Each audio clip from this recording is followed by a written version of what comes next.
On Saturday night, we'd run the race at Concord, and we'd all go to Martha's. I mean, me and after the race. our wives. After After the race is over, we go to Martha's. Anything you could make a sandwich out of, she had on the kitchen table in there. And of course, we sit down there and we rerun the race. If we did something wrong, Ralph would tell us about it. You know, so till wee hours of the morning. Yeah, I don't know how you stay as long as you wanted to. Yeah. Oh, I love Martha. Jesus. Shit. So Ralph, go ahead, Mike. Well, I think you were starting to say earlier that you and Dale were struggling after Ralph's heart attack, first heart attack. Well, we were a little bit. Well, here's what happened. We were running Firestone rain tires on dirt, and they cost a lot more money than a recap tire at Towel City up here.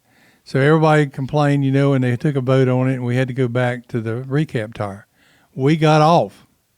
We started messing with the car and trying different things. And Ralph got on us one night. He was talking to both of us. He said, "You boys go back to where that car was set up from the beginning and learn how to drive it." And we got back to winning again. Yeah. But and see, our deal was I didn't have no money. So what the race car won paid for the next thing. Paid for the stage. And your daddy, he didn't have no money. Well, he made his money driving the race car. He got 40%. Yeah, but he still was broke. Well, we was all broke in that time period. So broke they didn't know they were broke, I guess. Yeah. Hey, Tommy, while you're looking for that, I mean, I'm curious because Dale just painted two pictures that I think is true. You got people that think that Dale hung the moon, and you got the others that think of Dale and like, oh, no, he had flaws. Which is it for you? When you think back on Dale Earnhardt, do you think hung the moon Dale, or do you think, raised hell Dale, had problems, got through them? Oh, Mama signed it. He didn't, I don't know if you call it have any flaws or anything. To me, he was just a great guy. I mean, they call him an intimidator. That man had a big heart. Big heart. Mm-hmm. And I took, I left Daddy's garage, and I took a job teaching auto mechanics at Northwest High School. And Dale let me bring the kids up to DEI. And he's showing them around the shop.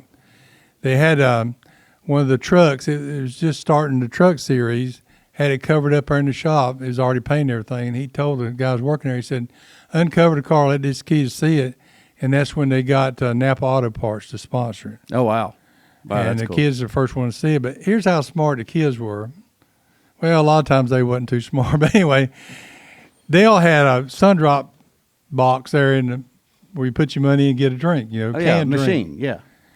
And I noticed all the kids were going over, and Dale had it, I guess, what it cost. It was like $a quarter or something. Sure. For a can. The kids were getting those Sundrop cans, and they were drying them up and getting Dale to sign them for a souvenir. That's pretty cool, right? Yeah. I mean, they thought of that. But and two, what Dale did, he said, Tommy, first of all, he said, Tommy, I would love Dale Jr. to take your course at school. And I said, well, figure out a way to get him to Northwest, and I'll get him in there. He believed that you could be a better race car driver the more you knew about the car. Yeah. The fixing the car or building the car or whatever.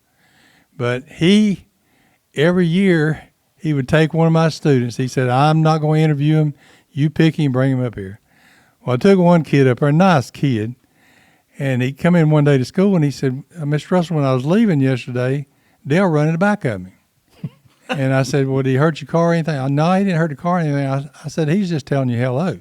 If he's mad at you, he'll turn you around the street. So don't worry about it. And the kid, they always took a break for lunch, and they played cards there at DEI. Well, the kid sat down and played with him. He won the money. And this is what Dale couldn't figure. He said, Tommy, give all the money back to him. And I said, well, that ain't right, But that's just, that kid was that way. And they had him back there dismounting tires off wheels, and the kid was messing around, and he hit it with a hammer. And, of course, it come back and hit him in the head and knocked him out for a little bit. So, but every year, they'll let me put another kid in there. And one kid I took up there, and this kid's daddy had something to do with building frames or something in NASCAR, but I can't remember his name. But I took the kid up there, and they were talking to him. They said, now, sometime we may have you drive the truck to go pick up parts or something like that. And the kid said, I ain't got no license. I said, what do you mean you ain't got no license? I see you drive to school every morning. He said, well, I slip out after Mom and Dad go to work and drive. So, and he didn't get the job, but I kept somebody up there the whole time, you know. So getting back to Ralph in 1973, what did you notice in Dad when Ralph was going through this issue, these health problems, and eventually when Ralph passed away? Like, what did you? What Daddy was having a hard time with it. What? Well, tell me about that. Well, I mean, when you're like Ralph was his idol, and taught him everything he knew, and then all of a sudden that man's gone or sick, hurting. It's hard on you. I don't care how old you are or whatever. You know, I'm sure when your dad passed, it hurt you bad too. And that's the way Dale was. You know, it hurt us all because he was such a good guy, a friend to us. Would y'all talk about it, or is it something you were just noticing? Well, we talked about it a little bit. I got to go to me and my wife went up to DI, and they let us go on the bus to Charlotte to the funeral, you know, that funeral there. So, but I don't know. It was a hard time for you. Yeah. For Dale when Ralph passed away. So 4 days before Ralph passed away, Dad won a semi-mod race in your car. Probably. Yeah. 2 days after Ralph passed, Dad raced that Falcon in a sportsman division at Metrolina. Okay, So, let me tell you about that. We had made up our minds for the next year we were going to move up. okay. We had already bought a Camaro body. That's what Ralph was running at the time, a Camaro. And we were going to build a sportsman car, V8 engine, all that. So I told Dale, I said, what I'd like to do, we're going to build a new car, but we don't have time to build 2 new cars. I always like to have 2 cars. But I said, I want to take this semi-modified car and run a 6-cylinder engine, but they had a 300. But a lot of people couldn't keep them together, and it was illegal to run them in our division. We had never tried that. So Daddy built one, 300, and we went to Metrolina to run against the late model Sportsman, see what we could do with them. God, Dale was running up there with them, and it blew all to pieces. it blew up, and then we never did build a Sportsman car together. So I guess I'm wondering like how that. What were the conversations like that? You know, Ralph passes away, and Dad's whole world's turned upside down. But then, y'all probably get to talking a little bit. And but did you ever say to Dad, like, should we take a couple weeks off here, or? We talked about it, and he said he didn't think his daddy would want us to do that. Yeah. Yeah, I mean, we could quit for the rest of the season if he wanted to, but he didn't. He thought, his dad would want him to continue on, so. What happened to all the stuff that was in Ralph's shop? When Ralph passed away, literally, Ralph's not there anymore. He's gone. Everything in that shop out there is just as he left it, just the last time he walked out of the door. Yeah. Right? And did Dad just go right in there and just start going to work and what happened to Ralph's cars? What did Dad do with them? Where did they go? Did Dad race them? Well, here's what we both of us had talked about. And Ralph told us, he said, boys, the only way y'all going to do anything and make any money and get a future in this sport, you need to start running asphalt. Really? Yeah. So that's funny you say that, because I thought Dad mentioned that Ralph wasn't a big fan of Dad running asphalt. He thought he wanted Dad to run dirt, but I've heard this a couple times now in the last couple of years since we did in Lost Speedways and talking to all these guys, that Ralph actually steered Dad to asphalt, or said, if you're really going to get anywhere, you're going to go further, that's the only way to do it. Well, our goal was Winston Cup racing. Really? Even then? Well, George Mantooth, Who was he? George Mantooth, he was a race car driver years ago. He drove for my daddy some. They won some races together. But back when they were racing, Bruton Smith was promoting a lot of races around here on dirt. Yeah. And they got to know him there. And I know we'd go to Bruton Smith's out there on South Union Street and pick up a check for the weekend racing. So George, somehow or another, got me an appointment with Bruton Smith over at one of his dealerships in Charlotte. So I went over there. I was a little bit intimidated, you know. I went over there and I told him about what Dale and I had been doing. He said, "Yeah, I've seen the papers. You know, y'all doing good." I said, "Well, we would like to go sportsman racing and run for the championship." And he thought about it a little bit and he said, "I'll tell you what, Tommy."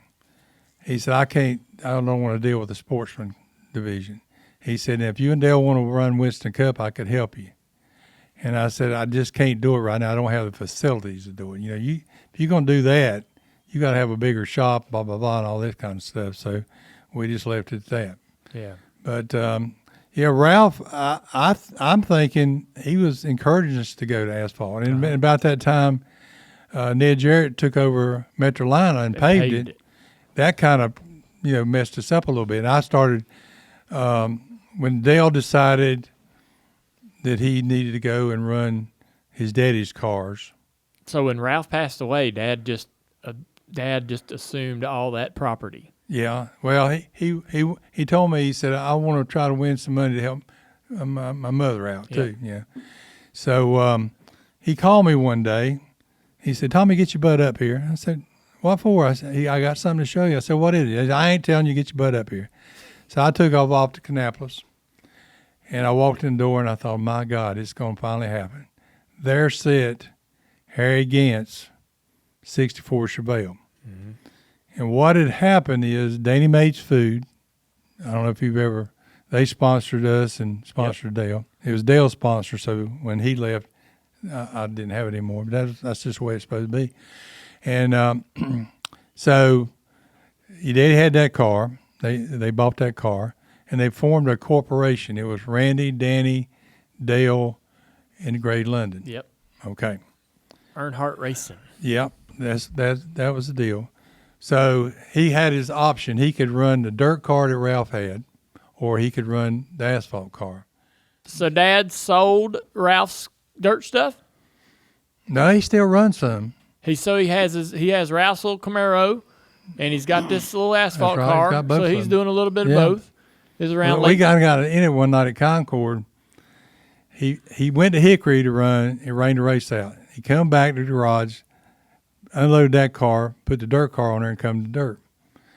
Well, we were both running sportsmen then, and a guy named David Perry was driving for it. He was out of South Carolina, and then Dale got into us and wrecked us. And so I didn't get mad, a little bit of mad, but I told Dale after the race, we pulled out there in the infield there, both cars on the trailer. I said, "Dale, we cannot do this. We cannot wreck each other. We cannot come pay you back because we need to finish races. We both need to make money. If you're dead last, you don't get no money because if you wreck." I said, "It's all right if you come up behind us and bump us and move us over and pass us, but we're not going to start this wrecking each other." He said, "I agree with you." And I said, "Guess what? Little shit, you going to help me fix this car next week." And he did. Yeah. He did. But I don't know. We remained friends forever. This is kind of a funny story too. There's a couple of them I want to tell you, but these guys that come with me today, I call them my bodyguards. But they come in my daddy's shop one Saturday morning, and I'd run the car down in Monroe at that dirt track. I hadn't gone to asphalt yet. I'm working on it, but I hadn't gone there yet. And they said, "Did you hear what happened to Dale last night in Metrolina?" I said, "No, did he get hurt?" And they said, "No, he blew his engine." And he said, "There's a national championship race at Hickory tonight, and he ain't going to have no engine." I said, "He'll be down here in a little bit. Don't worry about it." So sure enough, here he come pulling down in his truck. And anything we and him wanted to do, we'd like to do it, nobody around, and we're going to talk. So he said, "Tommy, how about taking a ride with me?" I said, "Okay." He said, "Did you hear what happened last night?" I said, "Yeah." He said, "Could I borrow old Smokey?" I said, yeah. What's that? I had 2 engines. The good engine was in the race car, but we had a backup engine, we call it. It was, Daddy put it together. It's a good engine, but Reedy would call it smoking. Once in a while when you let off the gas, it'd smoke a little bit, not bad. So I said, back in the truck and let's load the thing up. So we loaded up. He goes to Hickory. I go up there. I want to see my motor run. He sits on the pole. He leads the most laps until right there at the very end, and Glenn Jerry got by him and won the race, and Dale run second. Well, he come down in the pits, and I walk up to win, and I said, well, you had a good night. You sat on the pole. You come in second. You won yourself some money. He said, God damn it, Tommy. If your damn motor had any power, I'd have won the race. A lot of people got mad. I just busted out laughing. I knew he was going to say it. Yeah. He gave me that look. You seen that look he had. Mm-hmm. And so, we just laughed about it and went on. I don't know how long I don't know if I ever got the motor back. I probably did, but we just, even after he left me, I understood why he left. We just stayed best friends. All right, guys, I know a little bit about cars, so believe me when I tell you that Tire Pros, they're the real deal. They've got great people, great service, and they can take care of all your automotive maintenance needs. Plus, they're a sponsor of this show, so they got great taste in podcasts. So check out Tire Pros. Follow them on Facebook and tell them that I sent you.